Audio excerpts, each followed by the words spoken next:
باللہ من الشیطان الرجیم بسم اللہ الرحمن الرحیم۔ عزیز طلبہ سیکنڈ ایئر اسلامیات، یہ آج کا ہمارا جو لیکچر ہے یہ سورۃ البقرہ آیت نمبر 36 سے شروع ہو رہا ہے۔ فَأَزَلَّهُمُ الشَّيْطَانُ عَنْهَا، پس پھسلا دیا ان دونوں کو شیطان نے اس سے،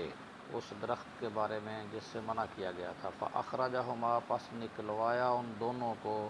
مما کان فیہ، اس سے، اس جنت سے جہاں کہ وہ تھے۔ وَقُلْنَا، اور ہم نے کہا،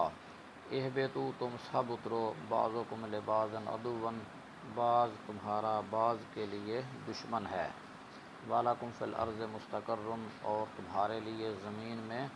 ٹھکانہ ہے، عارضی ٹھکانہ ہے۔ وَمَتَاعٌ، اور فائدہ اٹھانا ہے، اِلیٰ حین، ایک مدت تک، ایک وقت مقررہ تک۔ شیطان کے اس ورگلانے کا سورہ اعراف آیت نمبر 2 میں ذکر کیا ہے کہ اس نے کچھ قسمیں کھا کر آدم اور حوا کے دل میں وسوسہ پیدا کر دیا، اور اِلیٰ حین کے معنی تا قیامت کے ہیں۔ بعض علماء نے یہاں شیطان کے جنت میں چلے جانے کے متعلق ایک عجیب و غریب قصہ نقل کیا ہے جو اسرائیلیات سے ماخوذ ہے، ابن کثیر۔ تو عزیز طلبہ، یہ آیت جو ہے اس میں اس بات کا ذکر ہے کہ جب اللہ تعالیٰ نے اس سے پہلے والی آیت کا جس میں ذکر ہوا کہ آدم علیہ السلام کو، ان کی بیوی کو، حوا علیہ السلام، اور ان کو جنت میں داخل کر دیا اور حکم دیا کہ تم جنت میں سے جہاں سے چاہو جی بھر کر کھاؤ، اور ایک درخت سے منع کر دیا کہ اس درخت کے قریب نہیں جانا، ورنہ اگر تم جو ہے اللہ کے حکم کی نافرمانی کر کے تمہارا شمار جو ہے وہ ظالموں میں ہو جائے گا، گناہ گاروں میں۔ تو شیطان جو کہ اسی وقت سے انسانیت کا دشمن بن گیا تھا، جب اس نے سجدہ کرنے سے انکار کر دیا اور تکبر کیا، تو اللہ تعالیٰ نے اس کو راندہ درگاہ قرار دے دیا اور قیامت کے دن تک اس پر پھٹکار کر دی۔ تو پھر اس نے یہ کہا تھا کہ یا اللہ، مجھے قیامت تک مجھے اب تو نے مہلت دے دی ہے تو میں تیرے بندوں کو راہ راست سے ہٹاؤں گا۔ تو اللہ تعالیٰ نے فرمایا کہ جو میرے خالص بندے ہوں گے وہ تیری بات نہیں مانیں گے، تیرے ورگلانے میں نہیں آئیں گے۔ تو شیطان نے اپنی انسان دشمنی کا ثبوت دیتے ہوئے آدم علیہ السلام اور حوا علیہ السلام کے سامنے قسمیں اٹھا کر ان کو اس بات پر آمادہ کر لیا کہ میں تمہارا خیر خواہ ہوں، اور اللہ تعالیٰ نے تمہیں اس درخت سے اس لیے منع کیا ہے کہ کہیں تم ہمیشہ جنتی میں نہ رہ جاؤ۔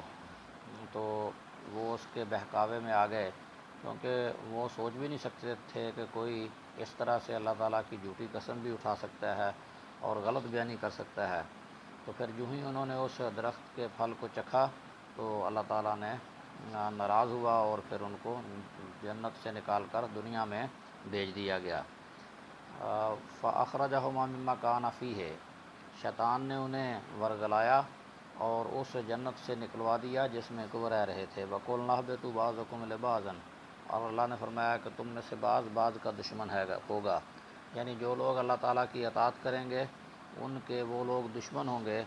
اور شیطانی قوتیں جو ہیں وہ ان کی دشمن ہوں گی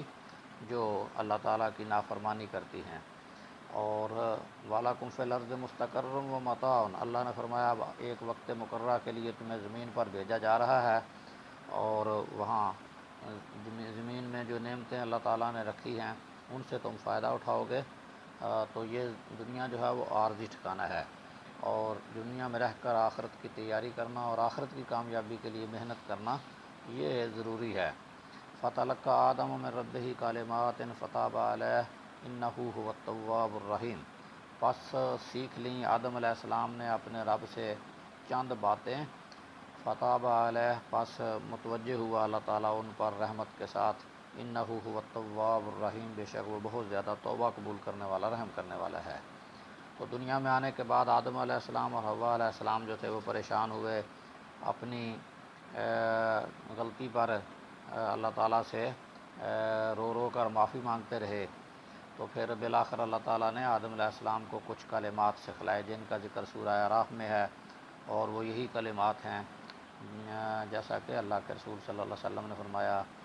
ربنا ظلمنا انفسنا وان لم تغفر لنا وترحمنا لنکونن من الخاسرین۔ تو یہ کلمات انہوں نے اپنی زبان سے ادا کیے اور اللہ تعالیٰ نے ان کی توبہ قبول کر لی، ان کا قصور معاف کر دیا، اور سب سے پہلا پیغمبر بھی آدم علیہ السلام کو بنا دیا، جو کہ ابو البشر ہیں اور پوری انسانیت کے باپ ہیں۔ تو یہ کلمات، ان کا ذکر سورہ اعراف میں ہے۔ اللہ تعالیٰ بہت زیادہ توبہ قبول کرنے والا ہے، بہت زیادہ مہربان ہے، لہذا انسان سے بصیرت بشر انسان ہونے کے جو غلطیاں کوتاہیاں قصور ہو جائیں، سچی توبہ کر لی جائے تو اللہ تعالیٰ بندے کی توبہ قبول فرماتا ہے۔ جہاں تک توبہ کی قبولیت کا ذکر ہے تو اللہ تعالیٰ نے آدم علیہ السلام کی توبہ قبول فرمائی۔ خالص توبہ کے لیے 3 امور شرط ہیں، نمبر 1 علم، نمبر 2 حال، نمبر 3 عمل۔ گناہ کا جو ضرر ہوتا ہے، نقصان ہوتا ہے، اس کا جو احساس ہے، اس کو علم کہا جاتا ہے، اور اس احساس کے بعد دل میں جو ندامت پیدا ہوتی ہے، اسے حال کہتے ہیں، اور آئندہ گناہ نہ کرنے کا جو عزم ہے وہ عمل کہلاتا ہے۔ اس جملہ سے معلوم ہوا کہ گناہ کے اثرات لازمی اور طبعی نہیں ہیں جن کی لامحالہ سزا ہی مل کر رہے، بلکہ کسی چیز کے مؤثر ہونے کا مدار اللہ تعالیٰ کے اختیار اور مشیت پر ہے۔ انسان کے توبہ کرنے سے اللہ تعالیٰ کی طرف سے گناہ کا جو اثر ہے اس کو ختم کر دیا جاتا ہے۔ قُلْ اهْبِطُوا مِنْهَا جَمِيعًا فَإِمَّا يَأْتِيَنَّكُم مِّنِّي هُدًى فَمَن تَبِعَ هُدَايَ فَلَا خَوْفٌ عَلَيْهِمْ وَلَا هُمْ يَحْزَنُونَ۔ ہم نے کہا کہ اترو تم اس سے سب کے سب۔ اللہ تعالیٰ نے جنت سے آدم علیہ السلام کو بھی نکال دیا اور ان کی بیوی حوا کو بھی اور شیطان سب کو دنیا میں بھیج دیا۔ فَإِمَّا يَأْتِيَنَّكُم مِّنِّي هُدًى، پس جب تمہارے پاس میری طرف سے ہدایت آئے، فمن تابع ہدایا، جو شخص میری ہدایت کی پیروی کرے گا، فلا خوف، ان پر نہ خوف ہوگا، ولا ہم یحزنون، اور نہ وہ غم کھائیں گے، غمگین ہوں گے۔ تو اس آیت میں اللہ تبارک تعالیٰ نے آدم علیہ السلام اور ان کی بیوی حوا علیہ السلام کو جنت سے نکال کر دنیا میں بھیجے جانے کا ذکر کیا ہے، اور ساتھ ہی فرمایا کہ تمہاری رہنمائی کے لیے، ہدایت کے لیے میں کتابیں بھیجوں گا، صحیفے نازل کروں گا، وحی آئے گی میری طرف سے، اور جو لوگ اللہ تعالیٰ کے نازل کردہ دین، وحی اور ہدایت اس پر عمل کریں گے، اس کے مطابق عمل کریں گے، تو اللہ فرماتے ہیں ان پر کوئی خوف اور کوئی غم نہیں ہوگا، دنیا چھوڑنے کا غم نہیں ہوگا، اور اللہ کے حضور پیشی کا اور حاضری کا کوئی خوف نہیں ہوگا، اس لیے کہ انہوں نے دنیا میں رہتے ہوئے اللہ تعالیٰ کے احکامات پر عمل کیا، اللہ کو راضی کرنے کے لیے کوشش کی، محنت کی، نیک اعمال کیے۔ تو یہ اللہ تبارک تعالیٰ نے فرمایا کہ جو لوگ میری ہدایت کی پیروی کریں گے، قرآن مجید یہ کتاب ہدایت ہے، اور نبی کریم صلی اللہ علیہ وسلم کی حدیث اور سنت جو ہے، اس پر عمل کرنا یہ اللہ تعالیٰ کی رضا اور خوشنودی حاصل کرنے کا ذریعہ ہے۔ تو اس کے بعد فرمایا والذین کفروا وکذبوا بآیاتنا اولئک اصحاب النار، وہ لوگ جنہوں نے کفر کیا اور ہماری آیتوں کی تکذیب کی، جھٹلایا ان کو۔ آیتوں کو جھٹلانے سے مراد یہ ہے، ایک تو یہ ہے کہ آیتوں کا انکار کر دیا جائے جسے کفر کہتے ہیں،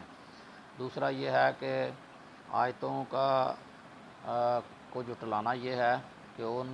ان سے رہنمائی نہ لی جائے، ان کو نہ پڑھنے کی کوشش کی جائے، تلاوت ان کی جائے، نہ ان کو سمجھا جائے، نہ اس پر عمل کیا جائے، یعنی عملاً جو ہے وہ ان کی تکذیب کر دی جائے۔ تو اللہ نے فرمایا اولئک اصحاب النار، جو لوگ کفر کرتے ہیں وہی لوگ دوزخی ہیں، ہم فیہا خالدون، وہ اس میں ہمیشہ رہیں گے۔ تو اللہ تعالیٰ سے دعا ہے کہ اللہ ہمیں کتاب اللہ اور دین اسلام کو سمجھنے اور اس پر عمل کرنے کی توفیق عطا فرمائے، اور کفر سے اور آیتوں کی تکذیب سے محفوظ رکھے۔ وآخر دعوانا ان الحمد للہ رب العالمین۔